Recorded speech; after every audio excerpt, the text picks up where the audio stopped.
میں یہ قربانی چلی، ان کے دو بیٹے تھے، ایک کا نام حابیل تھا اور دوسرے کا نام قابیل تھا۔ اور جو بیٹا حابیل تھا وہ بڑا نیک اور پرہیزگار تھا اور حلال رزق حاصل کیا کرتا تھا، اور جو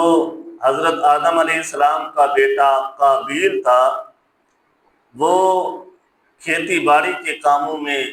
مگن رہتا تھا اور حلال حرام کی بھی تمیز فرق نہیں کرتا تھا اور پرہیزگار اور متقی بھی نہیں تھا۔ اس دور میں جو قربانی دینے کا انداز ہوتا تھا کہ ایک میدان ہوتا تھا، وہاں پر جا کر جس چیز کی بھی قربانی دینی ہوتی تھی، چاہے وہ جانور ہو، چاہے وہ غلہ ہو، چاہے کوئی بھی ایسی چیز ہو، اس کو جا کر وہاں پر رکھ دیا جاتا تھا۔ آسمان سے بجلی آتی، بجلی آ کر اسے جلا کر راکھ کر دیتی۔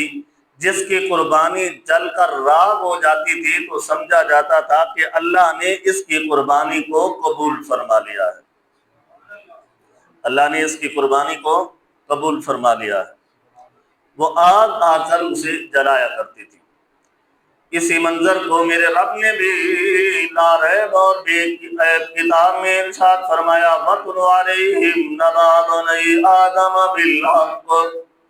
إِذْ قَرَّبَا قُرْبَانًا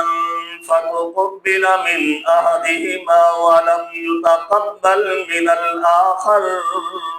میرے رب نے یہ ارشاد فرمایا، وہ انداز جو انداز تھا قربانی والا، اس کا ذکر فرمایا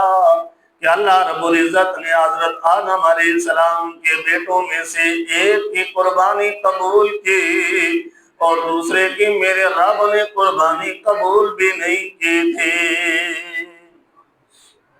اور اس کا انداز میرے رب نے قرآن پاک میں انداز کو ذکر فرما دیا۔ تو مفسرین کرام لکھتے ہیں کہ جو دوسرا شخص تھا، دوسرا بیٹا جس کا نام قابیل تھا، اس نے صحیح انداز سے مال اللہ کی بارگاہ میں پیش نہیں کیا۔ مال صاف ستھرا نہیں تھا، مال پاکیزہ نہیں تھا، اس کے دلی انداز بھی صحیح نہیں تھا، جس کی وجہ سے اللہ نے اس کی قربانی کو بھی قبول نہیں فرمایا تھا۔ تو تفسیر ابن کثیر میں یہ بات موجود ہے کہ جو بندہ قربانی دینا چاہے اس کا مال شرط ہے کہ حلال کا ہونا چاہیے۔ اللہ رب العزت حرام کے مال کی دی ہوئی قربانی کو میرا رب قبول نہیں فرماتا۔ اگر قبول فرمانی ہوتی تو حضرت آدم علیہ السلام کے جس بیٹے کی اللہ نے قربانی قبول نہیں کی تھی، اس کی سب سے بڑی وجہ یہی تھی کہ اس کا مال بھی پاکیزہ نہیں تھا اور اس کی نیت بھی ٹھیک نہیں تھی،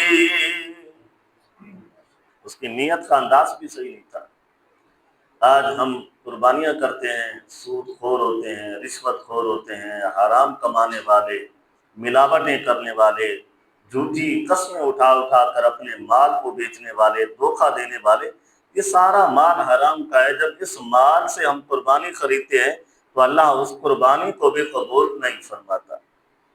وہ ہمارے لیے بوجھ تو بن سکتا ہے، ہمارے لیے نام ہمارا روشن تو ہو سکتا ہے، لوگوں کو خبر تو ہو سکتی ہے کہ فلاں بندہ قربانی کی ہے تو بڑا موٹا یا اچھا جانور لایا ہے، لیکن اگر وہ رشوت کے پیسوں سے ہے، حرام کے پیسوں سے ہے یا حرام کمائے ہوئے پیسوں سے خریدا گیا ہے تو وہ سارا کچھ جب ہے ہی حرام تو اللہ قربانی کو قبول نہیں فرماتا۔ مسلم شریف میں حضرت ابو ہریرہ رضی اللہ تعالیٰ عنہ اس حدیث کے راوی فرماتے ہیں، ایھا الناس ان اللہ طیب، میرے محبوب نے فرمایا اے لوگو بے شک اللہ پاک ہے، ولا لا يقبل الا طیبا، تو جب اللہ پاک ہے تو وہ پاکیزہ مال کوئی اپنی بارگاہ میں قبول فرمایا کرتا ہے۔ جب اللہ پاک ہے، طیب ہے، تو وہ قربانی بھی طیب ہی قبول فرمائے گا۔ ایسا نہیں کہ ہم حرام مال اکٹھا کر کر کی قربانیاں دیتے رہیں، ایسا حکم نہیں ہے، اور اس کو میرا رب بھی اسے پسند نہیں فرماتا اور میرے رب کا محبوب بھی اسے پسند نہیں فرماتا۔ اور ہم لوگ جب مال کماتے ہیں حرام حلال کی جب تمیز نہیں کرتے، جب اس کا فرق نہیں کرتے تو پھر اللہ رب العزت بھی ہمارے مال کو اگر وہ حرام کا ہے تو کبھی بھی قبول میرا رب نہیں فرمایا کرتا۔ تو قربانی کی تعریف یہ بنتی ہے کہ ہی ذبح حیوان مخصوص بنیت القربۃ فی وقت مخصوص، کہ وہ ذبح کرنے والے جانور جن کو مخصوص کیا گیا اور نیت بھی اللہ کا قرب حاصل کرنے کے لیے ہو، اور ہوں بھی وہ خاص ایام جن میں اللہ قربانی کو قبول فرماتا ہے۔ اگر کوئی ایسا جانور ہو جنہیں مخصوص نہیں کیا گیا تو اس کو قربانی کرنا شروع کر دیں تو قربانی نہیں ہوگی۔ اسی طرح کہ کسی بندے کا ارادہ صاف نہ ہو، صرف اللہ کی رضا نہ ہو بلکہ گوشت کھانے کی تمنا ہو یا لوگوں میں ریاکاری کی تمنا ہو، تو بھی میرا رب اس کی قربانی بھی قبول نہیں فرماتا۔ اور فرمایا فی وقت مخصوص، تو وقت ایام ہے جو قربانی کے دن ہے، انہی دنوں میں ہی قربانی کرنا ضروری ہے۔ اگر اس سے پہلے کر لی یا ان دنوں کے بعد کر لی تو وہ قربانی نہیں ہوگی بلکہ وہ صرف گوشت ہی کھانا مقصود ہوتا ہے۔ تو جو قربانی کے دنوں میں قربانی کا جانور کسی شرعی عذر سے نہ کر سکے ہوں تو ان کو یہ حکم نہیں ہے کہ وہ اور دنوں میں قربانی کرتے پھریں، نہیں، بلکہ ان کے لیے شرعاً یہ حکم ہے کہ جتنے کا جانور خریدا جاتا ہے یا جتنے کا جانور آیا ہے تو کسی شرعی عذر کی وجہ سے قربانی وہ نہ کر سکا تو اب اتنے پیسے اسے صدقہ کرنا ضروری ہوتا ہے۔ ایسے نہیں کہ اس پر قربانی جو واجب ہو وہ ختم ہو جاتی ہے، ختم کبھی بھی نہیں ہوتی، تو یا تو اس کا گناہ ملتا رہتا ہے یا تو اس کے کفارہ ادا کرنا پڑتا ہے۔ اور تیسری بات ہے کہ قربانی کے فضائل، قربانی کی فضیلت کتنی ہے۔